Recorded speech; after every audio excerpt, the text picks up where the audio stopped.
Hello and welcome back to our lecture series on classical mechanics. This is lecture number 14. We continue our discussion on central force, and today's topic will be effective potential. So before talking about effective potential, let's do a quick review. This is covered in lecture number 7. We have derived the equation of motion, which is given by mu times r double dot minus r theta dot squared. So that's equals to a central force, which is purely a function of the radial distance r. So here mu represents the effective mass or the reduced mass, and is given by the form m times m divided by m plus m. And if we consider the case that m is much bigger than little m, then what happens? Then our effective mass or the reduced mass is approximately equals to little m.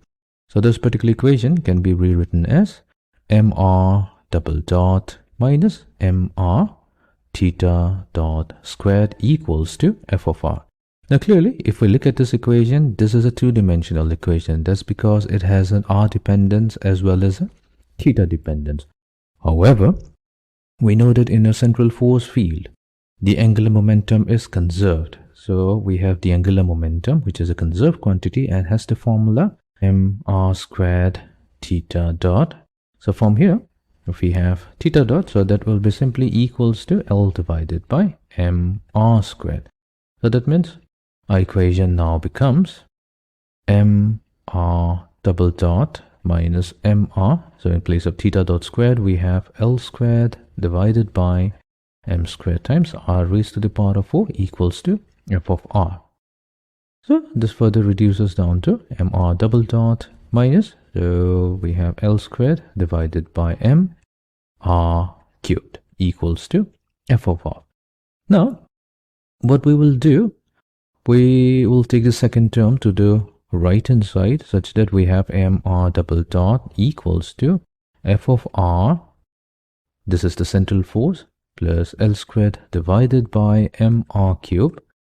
Now what we have here is this mr double dot, so we introduce a term, let's call it the effective force. This effective force is also a one-dimensional force which is dependent on r, and so here we have the central force added to another extra term. So this is actually a fictitious force. So this is fictitious in nature and it has a name. It's known as the centripetal force. Then in this particular case, we have successfully done is like now we have the effective force that's equals to mr double dot. So this is a one-dimensional equation of motion. So that means if we have the information of r, we can effectively determine the acceleration, velocity, and the position. So this is a one-dimensional case. Now we have, what we can do is, now that we have the effective force, so we can use this particular idea to introduce another concept called the effective potential.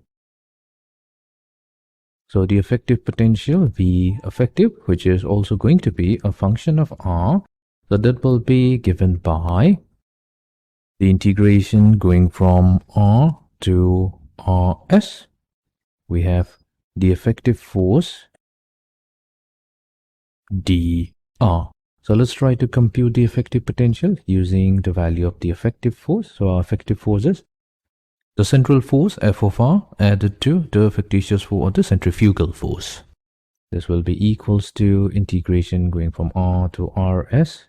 So our F effective, that will be the central force plus the fictitious force L squared over mr cubed integrated with respect to dr. So this is r going to rs. So we have f of r dr plus L squared is a constant divided by m. So this is a constant factor. We've taken it out of the integral. Multiply to integral dr over r cubed with the limits going from r to s. Now we will assume that R is to be at infinity. So we're going to suppose that this is at infinity, that in that case, that integration f of r dr, so this becomes simply the potential calculated at r plus, due to the central force, plus L squared over m. So this will be simply -1 over 2 r squared, with limit going from r to infinity, and that gives us the value of effective potential as a function of r. So that will be v of r plus L squared over 2m r squared. So we have an expression for the effective potential as well. So here also we have two parts. So here we have, this is the real potential, real in the sense, this is the potential at point R due to the central force, and this extra term, let's call it the real, and this is the fictitious. So this will be the centrifugal potential. So this has a name, it's called the centrifugal potential, or sometimes it's also referred to as the centrifugal barrier. Right. Now we can make use of another fact that the energy is a constant quantity. So energy is conserved in the central force field, so energy, which is the sum of the kinetic energy plus the potential energy. So that means we have the kinetic energy is equals to the total energy, the conserved energy, minus the potential. Now let's use the value of kinetic energy. So we know that kinetic energy is given by half mv squared equals to E minus v of r. So our v vector, so that's defined as r dot r cap plus r theta dot theta cap. So that means v squared, that will be simply r dot squared plus r squared theta dot squared. And we'll substitute the value of theta dot with, we'll write theta dot in terms of the angular momentum. So that will be plus r squared. So r theta dot will be L over m r squared whole square. So this gives us r dot squared plus L squared over m squared. So we have r raised to the power of 4. So here we have r squared. So this will be r squared. So let's substitute this value here. So we have half mv squared. So v squared will be r dot squared plus L squared over 2m r squared. So this is equals to E minus v of r. Fine. Now we'll take this term to the right hand side. So we have half m r dot squared. So that's E minus v of r minus L squared over 2m r squared. Solving for r dot, we have r dot squared. So that's equals to 2 over m multiplied to E minus, now here we have already defined this as the effective potential. So this is V effective as a function of R, and if we take the square root on both sides, then this will be the expression for the velocity r dot. And this is a one-dimensional form. Now this is a one-dimensional form because we only have the r dependence here, which you can see from this particular equation, E being is a constant and V effective of r, which is V of r plus L squared over 2m r squared. So V of r, this is purely a function of r as per definition, and L squared over 2m r squared because we've used the constant L. So what we have done is, like, we have converted all the theta dependence on r. So this is now in the one-dimensional form. So what we have done is, we have used the fact that our angular momentum being constant, so we have obtained the effective force, which is in the one-dimensional form, which is m times r double dot. And using that particular definition of effective force, we have also determined the equation of motion, which is r dot equals to this particular expression, which is in this one-dimensional form. So let us come back to the effective potential. So our effective potential is given by V effective, which is a function of R. So that's equals to the potential due to the central force, V of R, plus the extra term, which is also the fictitious term and referred to as the centrifugal potential or centrifugal barrier. That's given by L squared divided by 2mr squared. Now if we look at the second term, so here when R approaches infinity, so here we can say that L squared over 2mr squared, so this particular term tends to 0, it converges. And when R approaches 0, then this particular term diverges. So we are going to use this two extreme points for R infinity and R0 to study more about the effective potential. Now we'll try to estimate the graph of a V effective or the effective potential, even though the functional value of V of R, the potential due to the central force here, is not known. So if we have the vertical axis which represents the effective potential, V effective, and this is the direction of increasing R, so we're not considering the zero energy level here. So it can be approximated that the effective potential is going to look something like this shape. Fine. Now what we'll do, we'll consider different values of energy. So here different values of energy means we have already stated that energy is going to stay constant because it's a conserved quantity. What I meant by it is that the value of E can be controlled from outside if we choose some specific initial conditions. Now, whatever initial conditions we choose, we are going to get some fixed value of energy. So that means here, the energy is going to stay constant, but it can be controlled with the initial condition. So that means we are going to consider two values of energy. So the first value of energy, let it be denoted by E1. So we have chosen E1 in such a way that it intersects the effective potential, let's say at R1. Then we are going to consider another energy. So this particular energy is E2 and it intersects the effective potential at 3 points. So here we have R2, R3 and R4.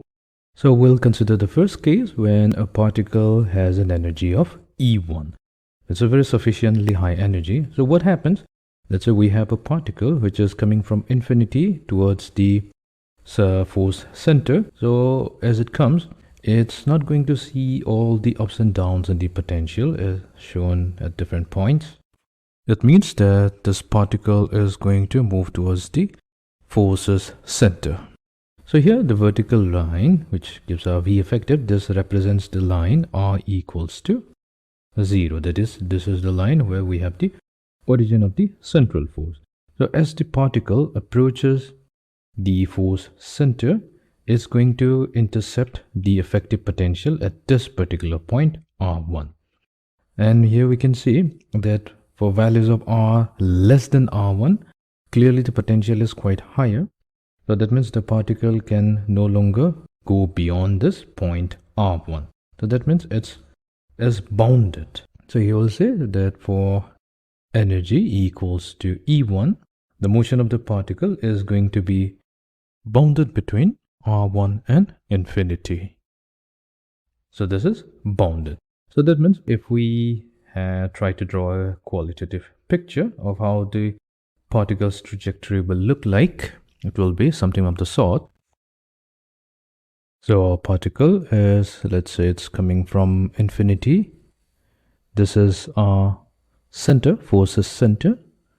So it's going to go as close as possible to the center, but as it reaches the point R1, what's going to happen? It's going to change its direction and move away from this particular force center.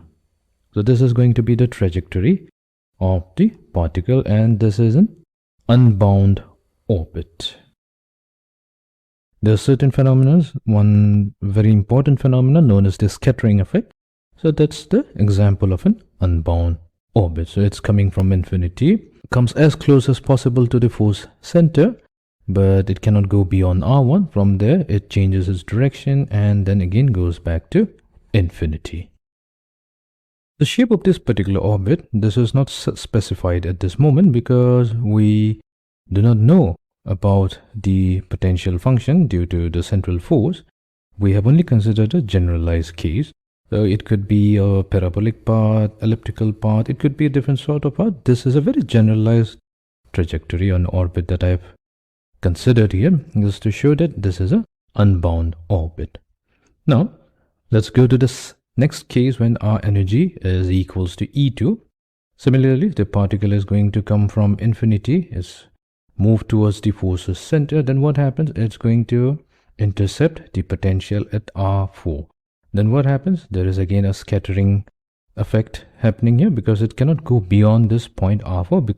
For values of R less than R4, that means if we consider this particular region, like for values of R less than R4, the potential is higher and hence the particle cannot go beyond R4. So what will happen? It will change its direction and again go back to infinity. So that means we have another boundary here at R4. So our trajectory will be of the sort. So our particle is coming from infinity, moves as close as possible to the force's center.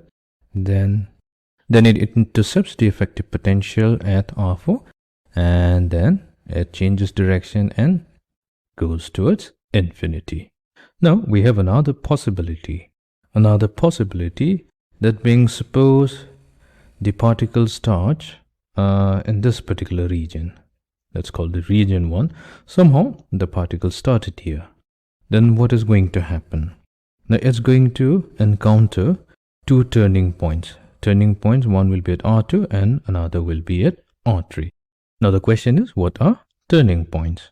Now, if we look at the expression for velocity, so our velocity was given by r dot equals to square root of 2 over m times E minus V effective. So let's consider the point R2, R3. So at this particular point, the energy is interacting with the effective potential. So that means at this particular point, whenever they are crossing each other, this is where the energy and the effective potential have the equal values. So if they have the equal values, so that means r dot will be equals to 0. The time derivative of the radial vector is 0. That simply means that we are at the turning points. And this also happens at the apsidal points. So at the apsidal points, the time derivative of r, or you can say du over d theta, this value is equals to 0. At those points, the radial component of velocity vanishes.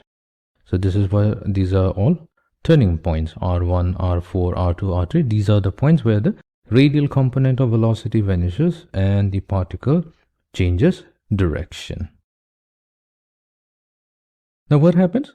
Now when the particle, if it starts off at region 1, so it's going to encounter two turning points, R2 and R3. In that case, what happens? The particle is going to be in a bounded orbit.